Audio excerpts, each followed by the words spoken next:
ரொம்ப நாளைக்கு அப்புறம் நம்ம இது உங்களை வந்து திருப்பி இன்னொரு பெரிய ரவுண்டு கொண்டு வரும்னு நினைக்கிறேன் அந்த நன்றி பாடல். நன்றி வாழ்த்துக்கள். நன்றி. அதில் என்ன சார், சண்டே மண்டே பச்சைக்கு சண்டே சாட்டர்டே சண்டே பச்சைக்கு ஓகே, மண்டேவும் பச்சைக்குங்கிறீங்களா? அப்புறம் வேலைக்கெல்லாம் போக வேண்டாமா?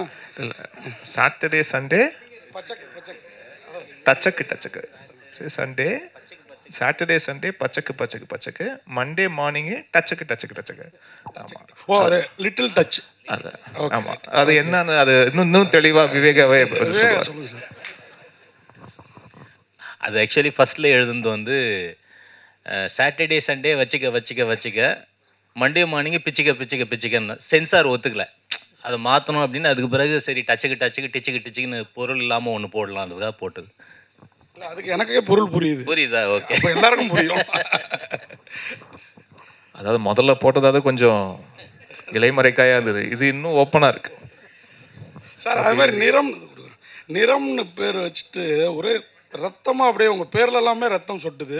ரத்தம் தான் நிறமா இந்த படத்தை பொறுத்த வரைக்கும்? டைரக்டர் சார்,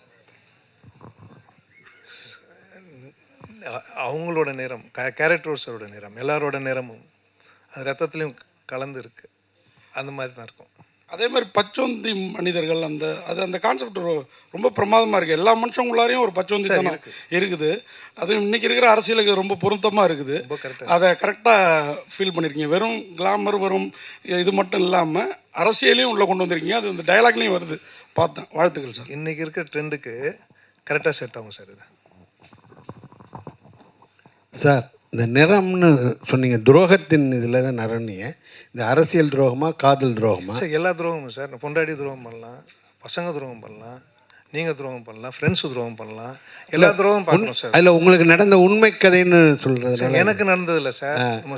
நம்ம இந்தியாவில் நடக்கிற எல்லா நடந்தையும் எடுத்து பார்த்ததில் அதில் வந்தது இது. Okay sir. விவேகா சார், உங்கள் பாட்டில் ஒரு பாட்டில் வந்து லைட் ஆஃப்னா எல்லா விளக்கமாறும் ஒன்று தான். நீங்கள் இதில் பச்சை இது பர்பஸாக வச்சதா அல்லது உண்மையாக சொல்லுங்கள். இப்போ இந்த படத்தில் இந்த நூதனா அந்த மெலடி சாங் கொடுத்து அதில் நான் எழுதியிருப்பேனா? நிச்சயம் இருக்கு. இது ஒரு கேளிக்கை பாடல் அப்படிங்கிறதுனால அந்த கேளிக்கை பாடலுக்குரிய நியாயத்தை செய்யணுங்கிறதுக்காக அதை எழுதுறது தான். திருப்தியாக செஞ்சுருக்கீங்க. வாழ்த்துக்கள். நன்றி சார். சார், பச்சக் அதெல்லாம் கரெக்டு தான். அதுக்கான நடிகை எப்படி தேர்வு செஞ்சீங்க? டான்ஸ் ஆனது பிரமாதமாக ஆண்டாங்க. அது ஒரு புது சில்க் மாதிரி இருக்கு. இவ்வளோ விஷயத்தில் அதுதான் ரெஜிஸ்டர் ஆகிருக்கு சார். ஹைலைட் அதான் படத்தில். கேளுங்க சார், நல்லா கேளுங்க சார், நல்லா கேளுங்க சார். சார், நீங்கள் டைரக்டர் தான் சொல்லுங்கள். ஏன்னா அந்த படத்து அந்த கதா பாத்திரத்துக்கு அந்த பாட்டுக்கு செலக்ட் பண்ண ஆர்டிஸ்ட்டு இல்லை, நிறைய பேர் அவங்கள எங்கேருந்து பிடிச்சிங்க? அவங்க பேர் ஸ்னேகாதானா இல்லை புது சில்க் மாதிரி அறிமுகப்படுத்துறீங்களா? இல்லை, இதில் ஆக்சுவலாக நிறைய பேர் எனக்கு மாஸ்டர், நான் எல்லோரும் உட்காந்து டீமில் இருக்கும்போது நிறைய பேர் வந்துச்சு. நான் இவங்க தான் வேணும்னு சொன்னேன். மாஸ்டர்கிட்ட கேளுங்க. ஏன்னா டான்ஸ் பார்த்தேன் இன்ஸ்டாவில், தமிழில் இது வரைக்கும் வரல, தெலுங்கு அண்ட் ஹிந்தி ஃபேமஸ்ஸு. எனக்கு இவங்க இந்த கரெக்டாக இருப்பாங்க இந்த மாஸ் சாங்குன்னு. அவங்க எவ்வளவோ கொடுத்தாரு எனக்கு, மாஸ்டரும் சரி எல்லோரும். நான் இவங்க தான் வேணும்னு சொல்லிட்டேன். எவ்வளோ பேர் வந்து ஆஃபீஸ் வந்தாங்க. நான் ஒன்றேன், அப்படி வந்தது தான் அது. இல்லையா மாஸ்டர், நீங்கள் தான் சொல்லணும். ஆமாம் சார் வந்துச்சு. இந்த இதில் காதலனில் வரும்ல சார், ஏவோவா அந்த மாதிரி வந்துச்சு. விட்டு பார்த்தோம் சார், நல்லா வாய்ஸ் கொடுத்தாரு. அவர் கொடுத்த வாய்ஸ் படம்லாம் அவர் கொடுத்த வாய்ஸ்லாம் படம் ஹிட்டு சார். அது 2 படம் அவர் கொடுத்த நிறைய வாய்ஸ் படம் ஹிட்டு. டைரக்டர் சரிங்க சார், நீங்கள் பேசும்போது சொன்னீங்க ஆக்சுவலாக ட்ரூ இன்சிடென்ட், அதனால் டீப்பாக கேட்காதீங்க, படம் பார்த்து தெரிஞ்சிங்க அப்படின்ட்டீங்க. பட் நீங்கள் படத்தை வந்து கிட்டத்தட்ட தமிழ், தெலுங்கு, மலையாளம் இதை ரிலீஸ் பண்ணுறீங்க. ஸோ எந்த ஸ்டேட்டில் நடந்த ஒரு இன்சிடென்ட் இது? ஸோ நீங்கள் ஜஸ்ட் மேலோட்டமாக சொல்கிறீங்களா இல்லை வந்து டீப்பாக ரிசர்ச் பண்ணி சொல்கிறீங்களா? சார், இந்தியா ஃபுல்லாக நடந்தது. மெயினாக கொல்கட்டாவில் நடந்தது, அவ்வளோதான். அது வந்து நம்ம படம் எடுத்துட்டோம், ஃபஸ்ட் ஷெட்யூல் கதை எழுதிட்டோம். நான் சொன்னல 16 வருஷம் நம்ம எழுதிடுவோம். ஒவ்வொரு வருஷம் ஒன்று வந்துச்சு, ஒவ்வொரு டேரக்டர்ஸ், ஒவ்வொரு கோ டேரக்டர்ஸ். ஃபஸ்ட்டு ஷெட்யூல் போயிட்டு வந்தோடனே நாங்கள் 4 months கழிச்சு இன்சிடென்ட் நடக்குது. அதுக்கப்புறம் 2nd, 3rd, 4th போனோம். சரி, நம்ம என்ன நினச்சோமோ அது நடந்ததில் பேப்பர்ஸில் நிறைய வந்திருக்கு. இன்னொன்று it happened what ever thing. அதை நினச்சி போகல, ஆனால் அந்த மாதிரி இருக்கும்போது நடந்து நம்ம நினச்சதை கொஞ்சம் இன்க்ளூட் பண்ணோன்னா அது அப்படியே பர்ஃபெக்டாக இருக்கும். Okay, fine sir. Mugen sir, நீங்கள் பிக் பாஸில் அவங்களே சொன்னாங்க உங்கள் சீசன் வந்து அவ்வளோ பெரிய சீசன், நீங்கள் வந்து நடிகர் மாத்திரம் இல்லை, நீங்கள் வந்து பாடகர், நீங்கள் வந்து பாடலாசிரியர் எல்லாமே ஆயிடுச்சு. ஏன் இவ்வளோ கேப்பு? உங்களை வந்து தமிழ் சினிமாவில் ஏமாற்றிட்டாங்களா, இல்லை ஏமாந்துட்டாங்களா, இல்லை சரியான இது பண்ணலையா? இல்லை அப்படி கிடையாது சார். ஆக்சுவலி என்னென்னா இடம் பொருள் ஏவல் அப்படி இருக்கு இல்லையா? ஸோ காலம் தான் வந்து ஒவ்வொரு ஒரு ஒரு மனிதனோட காய் நவுத்தி போயிட்டே இருக்கும். அந்த மாதிரி பாடல்கள் பண்ணிக்கிட்டு தான் இருக்கேன், ப்ராஜெக்ட்ஸ் போயிட்டு தான் இருக்குது. இப்போ சோஷியல் மீடியா வந்து இன்ஃப்ளூயன்ஸ் அதிகமாக இருக்குது. இப்போ சோஷியல் மீடியான்னு பார்த்தீங்கன்னா நம்ம ஒரு 10 வருஷம் முன்னாடி பார்த்தீங்கன்னா நம்ம ஏதாச்சும் ஒரு கான்டென்ட் போட்டால் 10 பேர் பார்ப்பாங்க.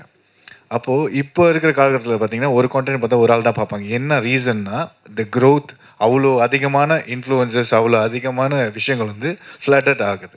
ஸோ அந்த மாதிரி சில விஷயங்கள் நம்ம செய்கிறப்ப அது தெரியாமல் இருக்கலாம். ஸோ நான் நிறைய பாடல்கள் ரீசெண்ட் டைமில் பண்ணியிருந்தேன்.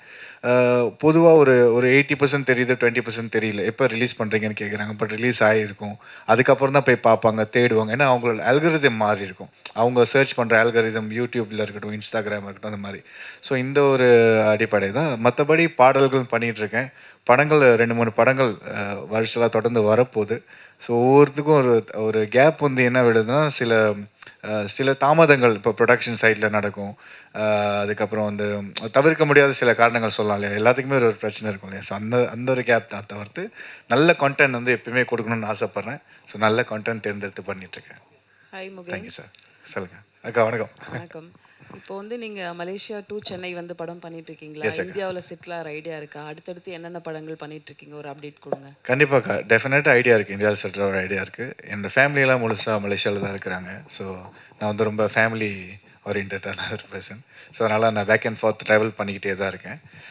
எனக்கு இப்போ இங்கே அதிகமான வாய்ப்புகள் கிடைக்கிறப்ப இங்கே இருந்து ஒரு ரீசெண்ட் டைமில் படம் பண்ணுறப்போ ஒரு 3 மந்த்ஸ், ஒரு 4 மந்த்ஸ், 6 மந்த்ஸ், 8 மந்த்ஸ்லாம் கூட இருந்திருக்கேன்.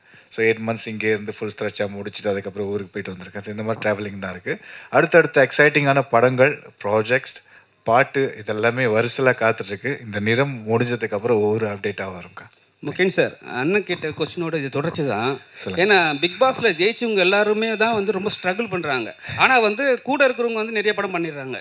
ஏன் நீங்கள் வந்து ஹீரோசம் தான் பண்ணணும், இல்லை மற்ற வேறு கேரக்டர் பண்ணக்கூடாதுன்னு சொல்லிட்டு ஒரு பிளானில் இருக்கீங்களா? அப்படி கிடையாதுண்ணே. நல்ல கேள்வி. Thank you for asking. நான் இன்னைக்கு கூட பேசியிருந்தேன், எங்களுடைய டீமில் பேசியிருந்தேன். ஆக்சுவலி ஹீரோ மட்டும் பண்ணோன்னு கிடையாது, எல்லா கதாபாத்திரமும். இப்போ இருக்கிறது வந்து பார்த்திங்கன்னா ஹீரோவை வச்சு ஸ்டாரி பண்ணுறதோட ஸ்டாரி தான் ஹீரோவாக இருக்குது நிறைய இடங்கள். அது மாதிரி நிறைய படங்கள் கூட நீங்கள் சொல்லலாம். எக்ஸாம்பிள் சொல்லணும்னா டூரிஸ்ட் ஃபேமிலி, அது வந்து ஹீரோ ஓரியன்ட் ஃபிலிம் கிடையாது. அந்த ஸ்டாரி வந்து ஒரு ஹீரோ. அந்த மாதிரி நல்ல கதாபாத்திரம் உள்ள எந்த ரோல் கிடைச்சாலும், ஒரு வில்லன் கிடைச்சாலும் பண்ணணும்னு எனக்கு ஆசை இருக்குது. நல்ல கதாபாத்திரம் ரோல் கிடைச்சாலும் பண்ணணும்னு ஆசை இருக்குது. கண்டிப்பாக அதை நோக்கி போவேன். இமான் சார், சார் டேரக்டர் சொன்னாங்க எல்லாமே துரோகம்னு சொல்லிட்டு ஒரு சாங்ஸ் வருது. அது வந்து இமான் சாருக்கும் வந்து துரோகம் நடந்திருக்குன்ட்டு. அந்த சாங்ஸ் பண்ணும்போது மட்டும் உங்களுக்கு என்ன தோணுச்சு மைண்டில்? யாருக்கு தான் சார் நடக்காம இருக்குது? யாரெல்லாம் அவங்கவுங்க வாழ்க்கையில் ஏதாவது ஒன்று இருக்குது தானே செய்யும். ஸோ அது வந்து அந்த மாதிரி ஒரு வரி பாவுஜாய் போடும்போது இன்னும் ரிலேட்டபிளாக இருந்தது. அது வந்து எனக்கு மட்டும் இல்லை, அது கேட்குறவங்க யாராக இருந்தாலுமே அவங்கவுங்களோட வாழ்க்கையில் ஏதாவது ஒரு நிகழ்வு நடந்திருக்கும் இல்லையா? ஸோ அதை வச்சு பார்க்கும்போது ஓகே, ரொம்ப ரிலேட்டபிளாக இருக்குது. ஒன்றும் இல்லை, இப்போ அந்த வரியை பற்றி யாரும் ஒன்றும் நாங்கள் பேசிக்கவும் இல்லை, ஒன்றும் இல்லை. பட் அதே விஷயம் வந்து இயக்குனருக்கு அவருக்கும் அது ரிலேட் ஆகிருக்கு, ப்ரொடியூசருக்கும் அது ரிலேட் ஆகிருக்குன்னும் போது அது ரொம்ப ஒரு காமன் ஃபேக்டராக இருக்குதுன்னு பார்க்கும்போது ஓகே. அப்போது ஏன்னா ஒரு கலை, அந்த படைப்பே சார் அது எத்தனை பேருக்கு அது ரிலேட் பண்ணுதுன்றதுதான விஷயம். அது ஒரு வரி, ஒரு பாடலுடைய வரி அது ரிலேட் பண்ணுதுன்னா சந்தோஷம் தானே. Vijay sir, Mugen sir, Vijay sir, Mugen sir, உங்களுக்கு ஒரே question. விஜய் சார் ஒரு நிமிஷம். Sorry sir, Viveka sir, Viveka sir சொல்லுங்க. கேளுங்க சார், நல்லா கேளுங்க சார். சரிங்க சார். சார் இப்போ இந்த ஸ்டேஜில் எல்லாருமே இன்ஃப்ளூயன்சர் சொல்லியிருந்தாங்க. ஆனால் நீங்கள் வந்து 2 வருஷத்துக்கு முன்னாடி ஒரு இன்ஃப்ளூயன்சர் மீட் வச்சு ஒரு சங்கம் ஒன்று ஆரம்பிச்சிங்க. அது எந்த லெவலில் இருக்குது? இப்போ இன்ஃப்ளூயன்சர் தான் வந்து சினிமாவை ஆட்டி படைக்கிறாங்களா? ஆனால் வந்து நீங்கள் சொல்லும் போது என்ன சொன்னீங்க, நாங்கள் ஒரு குரூப்பாக ஃபார்ம் பண்ணி அவங்கள நீட்டாக பண்ணுவோம் நீங்கள். ஆனால் இப்போ இன்ஃப்ளூயன்ஸ் கிட்ட போகும்போது எல்லாமே பணம் கேட்குறாங்க, அதிக லெவலில் காசு கேட்குறாங்க, ஒரு சின்ன ரிவ்யூ கூட. அது நீங்கள் எப்படி பார்க்குறீங்க? இல்லை, இன்ஃப்ளூயன்சர்ஸ் அசோசியேஷன் வந்து south Indian social media influencers association அதனுடைய பிரசிடெண்ட்டாக இருந்து நான் ஆரம்பித்து ஏறக்குறைய 5 நிகழ்வுகள் நடத்திட்டோம். நேற்று முன்தினம் கூட தருமபுரியில் மிகப்பெரிய 2ஆம் ஆண்டு தொடக்க விழா நிகழ்வு, விருது வழங்கும் நிகழ்வு நடந்தது. அது ரொம்ப நல்லா போயிட்டுருக்கு. தனிப்பட்ட இன்ஃப்ளூயன்சர்ஸ் என்ன பண்ணுறாங்கிறதுக்கு வந்து இன்ஃப்ளூயன்சர் சங்கம் வந்து பொறுப்பேற்காது. ஒட்டுமொத்தமாக எங்கள் சங்கத்தில் வந்து அது மிகச்சிறப்பாக நடந்துக்கிட்டு இருக்கு.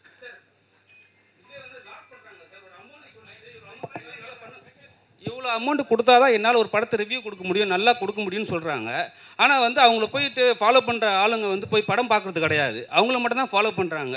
சினிமாவில் இருக்கிறவங்களுக்கு வந்து படம் பார்க்குறவங்க போய் தேட்டர் போய் பார்க்குறாங்க. இல்லை, சங்கத்தின் மூலமாக வந்து நீங்கள் அணுகிறப்போ அதுக்கு நாங்கள் பொறுப்பேற்கலாம் ஒழிய தனிப்பட்ட சங்க உறுப்பினர்கள் செய்கிறதுக்கு நம்ம இல்லை சார், நீங்கள் ஒரு நடவடிக்கை எடுக்கலாம்ல, இது மாதிரி ஏமாத்துறவங்களை வந்து நம்ம பேன் பண்ணலாம். ஆமாம், நிச்சயமாக அதை செய்யலாம். மகிழ்ச்சி சார். முகின் சார், அந்த பாடல் பற்றி தான் திருப்பி வரேன். அந்த பச்சைக்கு பச்சைக்கு டச்சக்கு பாட்டில் உங்களுக்கு வந்து பெரிய போர்ஷன் இல்லை, ஏதோ நீங்கள் கேட்டு வாங்கி ஆடின மாதிரி தெரிஞ்சுது. என்ன மாதிரி அதில் என்ன மாதிரி இல்லை, எங்கள் எல்லோரும் மாதிரியும் ஈர்ப்பு ஏற்பட்டு அந்த சாங்கில் நானும் இருக்கணும் அப்படின்னு வந்தீங்களா? என்ன அது? இல்லை சார், நான் அப்போ அந்த மாதிரி ஆர்டரில் ஆக்சுவலி இல்லை அதுதான் சார் சொன்ன மாதிரி அந்த படத்தில் அந்த அந்த சுச்சுவேஷனுக்கு அந்த சாங் தேவைப்பட்டிருக்கு. அது எதனால அந்த போலீஸ் பின்னாடி வராங்க இல்லையா, அதை ரிவீல் பண்ணியிருப்பாங்க போலீஸ் வராங்கன்னு. ஸோ அந்த அந்த கேரக்டர் வந்து இங்கே ட்ராவல் பண்ணணும், அங்கே போகணும், அந்த அந்த நீட் இருந்தனால தான் அந்த சீனில் வச்சுருந்தாங்க. நிதின் சத்யா, ஒரு நிமிஷம். நீங்கள் ஒரு நல்ல நடிகர், உங்கள் பாண்டியராஜனுக்கு அப்புறம் அந்த விழியாலேயே நடிக்கக்கூடிய ஒரு மனிதர். நீங்கள் இடையில பெரிய பிரேக், நீங்கள் அவர் இப்போ முகின் மாதிரி தான் ஹீரோ வில்லன் எந்த கேரக்டர் வேணாலும் பண்ணுவீங்க. ரொம்ப நாளாக கேப் விட்டீங்களே, பர்சனலாக அம்மா அந்த மாதிரி சோகம் அந்த மாதிரி விஷயங்களா? இல்லை அப்படிலாம் இல்லை, ப்ரொடியூசர் வேறு இடையில ஆனீங்கல்ல, எல்லாமே என்னாச்சு? ஒரு 4 படம் ப்ரொடியூஸ் பண்ணேன். அதுக்கப்புறம் ஒரு பெரிய நிறுவனத்தில் வந்து ஹெட் ஆஃப் ஆப்ரேஷன்ஸாக இருந்தேன். இப்போ I am back in to my production. அதான் முகின் சொன்ன மாதிரி இடம் பொருள் ஏவல் நல்ல படம், ஒரு தரமான படம், அதில் ஒரு நல்ல கேரக்டர், அதுதான் இனிமேல் குவாலிட்டி தான் பார்க்கணும். குவான்டிட்டி பார்க்குறது வந்து எனக்கு பெரிய உடன்பாடு இல்லைன்னு தான் நான் ஃபீல் பண்ணுறேன். இனிமேல் இந்த கேப் இல்லாமல் நான் பார்த்துக்கிறேன் கண்டிப்பாக. இயக்குனர் சார், அதாவது இந்தியாவில் வந்து தொடர்ந்து வந்து பாலியல் குற்றங்கள் வந்து பெண்களுக்கு எதிராக அதிகமாக நடந்துக்கிட்டு இருக்கு. நீங்கள் வந்து இந்த பாலியல் குற்றத்தை வந்து இந்த படத்தில் மையப்படுத்தி எடுத்திருக்கீங்களா, இல்லை வேற ஏதாவது இன்ஸ்டன்ட்? ஓகே சார், இது உண்மை சம்பவத்தை தழுவி உண்மை சம்பவம் ஆயிருக்கு. ஓகே சார், இருந்திருக்கு, வந்திருக்கு. அதுவும் இல்லாமல் இதுக்கு முன்னாடி வந்ததெல்லாம் ஒட்டியே வரும். இது ரொம்ப ஒட்டினது வந்து இப்போ ரீசெண்டாக வந்தது. Okay sir. இமான் சார், இந்த தேசிய அவார்டு வந்து தொடர்ந்து வந்து நல்ல படங்களுக்கு தான் வந்து தொடர்ந்து கொடுத்துக்கிட்டு இருக்காங்க. இந்த வருஷம் பயங்கர சர்ச்சையாயிருக்கு. இப்போ வந்து நீங்கள் இந்த மாமா வாரியா வா மச்சு வாரியான்னு இந்த பாட்டு போடுறீங்க. இந்த வருஷத்துக்கான தேசிய அவார்டு வந்து 2027 உங்களுக்கு கிடைக்குமா? அப்படி கிடைச்சா நீங்கள் ஏற்றுப்பீங்களா அந்த பாட்டுக்கு? ஏன்னா வந்து நிறைய சர்ச்சையாயிருக்கு சார்.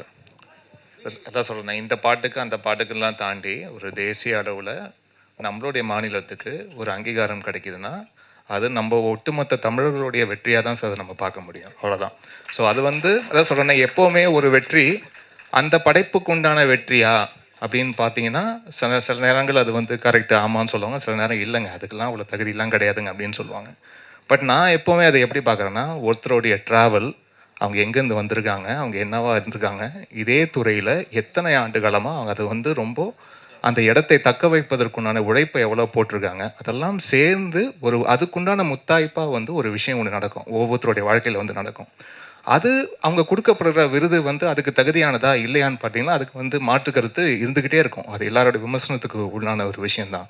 பட் அதை தாண்டி ஒரு நபருக்கு, அதுவும் நம்மளுடைய தமிழ்நாட்டில் சேர்ந்த ஒருத்தருக்கு அது கிடைக்கிது அப்படின்னு நினச்சி பார்க்கும்போது அப்படி தான் நம்ம சந்தோஷப்பட்டுக்கணுமே ஒழிய, ஓகே நம்ம தேசிய விருது அளவுக்கு நம்மளுடைய தமிழருக்கோ இல்லாட்டி இங்கிருந்து நம்ம திரைத்துறையில் தமிழராக இருக்கிறாங்களோ இல்லையோ, பட் இந்த திரைத்துறையில் நம்ம தமிழ் திரைத்துறையில் இருந்து ஒரு சாதனை பண்ணுறாங்க, அந்த சாதனையாளருக்கு ஒரு விருது வழங்கப்படுதுன்னா அது நம்ம மாநிலத்தோடைய ஒரு ப்ரைடாக பார்த்துட்டு போகணுன்னு தான் நினைக்கிறேன், அவ்வளோதான். அதை தாண்டி இது தகுதியானதா இல்லையா அப்படின்ற அந்த ஆய்வுக்குள்ளே போவானான்னு நினைக்கிறேன் நான். நிதின் சார், நிதின் சார், உங்கள் காஸ்டியூம் பார்த்தீங்கன்னா வேறு மாதிரி இருக்குது. சரி, அது ஏதோ ஒரு கோட் சொல்கிற மாதிரி இருக்குது. இப்போ வந்து ஒரு பெரிய நிறுவனத்துலேருந்து வெளியே வந்து தனியாக படம் பண்ணுறீங்க, அப்புறம் வந்து அந்த கட்சியில் எதாவது போகிற பிளான் எதாவது இருக்கா? இப்போதைக்கு அரசியல் பிளான்லாம் எதுவுமே இல்லை. இந்த back into acting, back into production, அதுதான் இப்போதைக்கு பிளான்.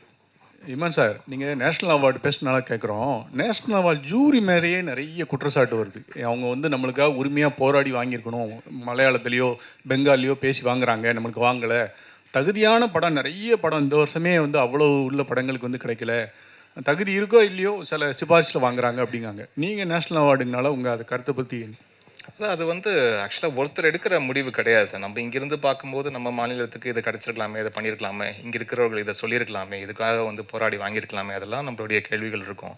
பட் அந்த ஜூரியில் இருக்கும்போது வெறும் நம்ம அது வந்து தமிழுக்கு உண்டான குரலாக மட்டும் இருக்காது. அது ஒவ்வொரு மாநிலத்திலையும் அவங்களுடைய படங்களும் திரைப்படங்களும் ப்ளஸ் என்ன திரைப்படங்கள் இங்கே நம்ம அனுப்பப்படுது.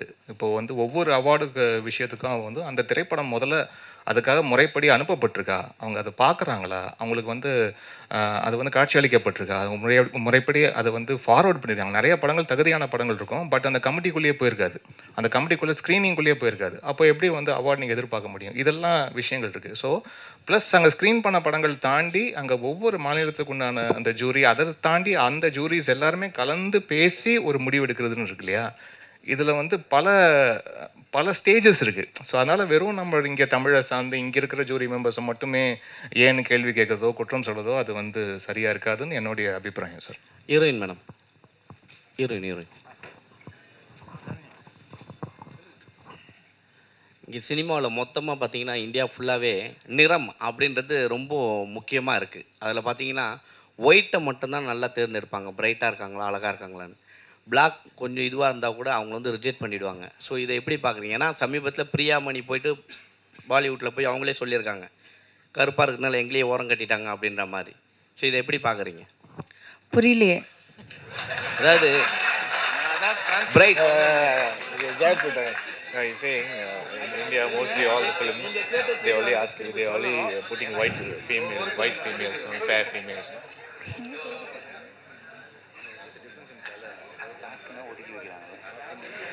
So they are generally talking about the complexion, the difference in complexion. So do you have any opinion on that? அதான் நீங்கள் ஆடியன்ஸ்க்கு கேட்டாங்க அண்ட் டிரெக்டர்ஸ்க்கு கேட்டாங்க, காஸ்டிங் பீப்புளுக்கு கேட்டாங்க. I don't have an opinion about it. Heroine madam, அதே மாதிரி ஒரு கொஸ்டின். படம் முழுக்க நீங்கள் தான் ஹீரோயின் என்ன, நல்ல பாட்டு 2-3 கூட இருக்குது, 2-3 song also there for you. But only one song that madam is reach வேற level, that press meet. Okay, so நீங்க அந்த சாங் விட்டு வெளியே வர மாட்டீங்களேடா. You feel next film that type of song I am also do it. You I am also do it. அவங்க பண்ணணும்ன்றீங்க. நல்லா பாட்டு இருந்து and if I like how it sounds then கண்டிப்பாக நான் பண்ணுறேன். வாழ்த்துக்கள் சார். டைரக்டர் சார், உங்களுக்கு ஒரு கேள்வி. டைரக்டர் சார், மீண்டும் நீங்க அநியாயமா பண்றீங்க. பாட்டு இல்லை அதுக்காக தான் அம்மா வீட்டில் அப்பாவுக்கு 90 வயசு கீழே வந்து மண்டை உடஞ்சிருச்சு. அவருக்கு போய் காஃபி வாங்கி கொடுத்துட்டு பாட்டெல்லாம் பார்த்துட்டு போய் திருப்பி கேள்வி கேட்க. அப்ப படம் பார்க்கறதுக்கு ஆர்வமா இல்ல அந்த பாட்டு அந்த படம் அதுக்காக தான் கொஸ்டின் திரும்பி வந்து second trip. Sir director sir, அதாவது அண்ணன் தம்பி துரோகம், அரசியல்வாதி துரோகம், பொண்டாட்டி துரோகம்னு அப்படிலாம் இருக்கும், அதில் தான் ஒன்று அப்படின்னீங்க. பொண்டாட்டிகளுக்கு நாமெல்லாம் பண்ணுற துரோகம் இருக்குல்ல, அதுவும் இருக்கா? அது இதில் வரல சார், பொதுவாக சொன்னது சார். அது துரோகம்னா அந்த துரோகம் இல்லை சார். நம்ம அவங்களை கவனிக்காமல் இருக்கோம்ல, வீட்டு வேலை பண்ணிட்டு, எந்த லேடிஸையும் மதிக்கிறது இல்லை, வீட்டு வேலை பண்ணிட்டு, அதுவே துரோகம் தானே சார். வெளியில் இருக்க உலகமே ஒன்றுன்னு பார்த்துட்டு வீட்டில் உழைக்கிறவங்க விட்டுட்றோம்ல, அந்த துரோகத்தை சொன்னேன், வேற எந்த துரோகம் இல்லை. ஸோ நிச்சயமா படத்தை கொண்டு போய் மக்கள்கிட்ட சேர்த்து நல்ல ஒரு வரவேற்பு கொடுக்கணும் அப்படிங்கிறது படத்தின் க்ரூ சார்பாக ஒரு அன்பான வேண்டுகோளாக வச்சுக்கணும். மீண்டும் ஒரு பெரிய நன்றி. I would like to congratulate the music composer Iman sir for bringing all the tracks and film to life.